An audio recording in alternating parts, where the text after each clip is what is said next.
तो हेलो भाई लोग, आप सभी लोग कैसे हो। तो अभी तक हमने डीसी और मार्वल के टॉप 10 स्ट्रॉन्गेस्ट वेपन्स के ऊपर बात कर ली है एंड डूम्सडे के रिलीज होने में कुछ ज्यादा टाइम बचा भी नहीं है, तो इसीलिए मैंने सोचा कि चलो मार्वल के टॉप 10 स्ट्रॉन्गेस्ट कैरेक्टर के ऊपर बात कर लेते हैं। तो बिना किसी देरी के चलिए इस वीडियो को शुरू करते हैं।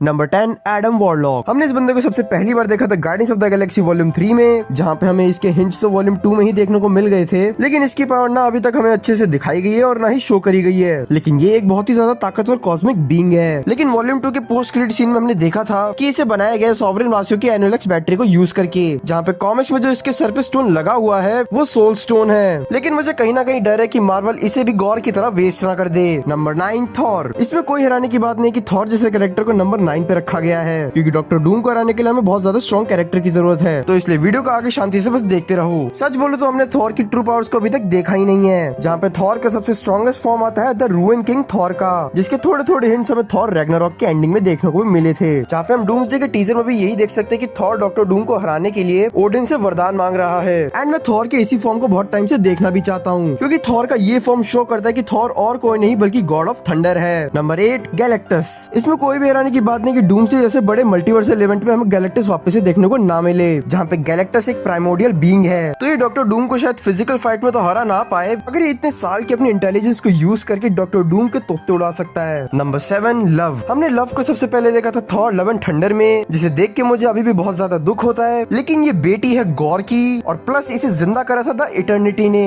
एंड हमें थोड़ा लव एंड थंडर की एंडिंग में भी इसकी पावर के हिंट्स देखने को मिल जाते हैं। और अगर आप ये सोच रहे हो कि डूम्सडे के टीजर में तो ये बीमार थी, लेकिन डूम्सडे के सीधा बाद आएगी सीक्रेट वॉर्स। एंड मेरे ख्याल से मुझे ये बताने की जरूरत नहीं है कि डूम्सडे में जो कुछ भी होगा उसके सीधा रिजल्ट हमें सीक्रेट वॉर्स में दिखाए जाएंगे। एंड हमें ये कैरेक्टर अभी वीक इसलिए दिखाया जा रहा है क्योंकि मेरे ख्याल से डॉक्टर डूम इटर्निटी के साथ में कुछ छेड़छाड़ कर रहा है। Number 6 sentry. इसमें कोई भी हैरानी की बात नहीं कि सेंट्री की पावर थॉर या गैलेक्टस से ज्यादा है, क्योंकि सेंट्री होल्ड करता है मिलियन एक्सप्लोडिंग सन्स की पावर को, जहाँ पे थंडरबोल्ट्स की एंडिंग को देखने के बाद मैं ये पक्का श्योर हूँ कि डॉक्टर डूम सेंट्री को तो अकेला नहीं छोड़ेगा। जहाँ पे इसके पावर्स की बात करूँ तो ये बंदा मार्वल का ही सुपरमैन है, लेकिन ये इस लिस्ट में इतना नीचे इसलिए आता है क्योंकि इसकी सबसे बड़ी कमजोरी ये खुद ही है। जी हाँ, मैं बात कर रहा हूँ इसकी दूसरी पर्सनैलिटी की, जिसका नाम है द वॉइड, जिसका सिर्फ एक ही काम है लोगों की याददाश्त मिटाना या तो फिर उनको जान से मार देना। Number 5 doctor strange. देखो मेरे ख्याल से डॉक्टर स्ट्रेंज को डूम्सडे के बारे में इन्फिनिटी वॉर में ही पता चल गया था, जहाँ पे इसके पास पूरे मल्टीवर्स और टाइम की पूरी नॉलेज है एंड ये रियलिटी को भी मैनिपुलेट कर सकता है, जहाँ पे मेरे ख्याल से ये डॉक्टर डूम की पहले मदद करेगा, लेकिन बाद में ये डॉक्टर डूम को ही हराने में एवेंजर्स की मदद भी करेगा। ये मार्वल के फ्यूचर के लिए एक बहुत ही ज्यादा क्रूशियल कैरेक्टर है, जिसका विलन की साइड पे होना बहुत ही ज्यादा खतरे की बात है। Number 4 Wanda Maximoff. देखो मैं नहीं मानता वांडा मैक्सिमोफ जैसी स्ट्रॉन्ग कैरेक्टर डॉक्टर स्ट्रेंज 2 में मर सकती है, जहाँ पे ये रियलिटी मैनिपुलेशन कर सकती है, माइंड कंट्रोल कर सकती है और प्लस ये बहुत ज्यादा सुंदर भी है। तो डॉक्टर डूम का इससे हार जाना तो कोई बड़ी बात होने नहीं वाली, लेकिन इससे भी ज्यादा अगर वांडा मैक्सिमोफ को कुछ ज्यादा खतरनाक बनाता है तो वो है उसकी डार्क होल्ड की नॉलेज, जहाँ ये बुक तो अभी डिस्ट्रॉय हो चुकी है मगर नॉलेज कभी डिस्ट्रॉय नहीं होती। एंड ये इसी नॉलेज को यूज करके सिर्फ किसी को जिंदा ही नहीं कर सकती बल्कि अपना खुद का एक यूनिवर्स भी बना सकती है। तो इससे तो आपको पता लग ही गया होगा कि ये कितना ज्यादा स्ट्रॉन्ग कैरेक्टर है। Number 3 Mephisto.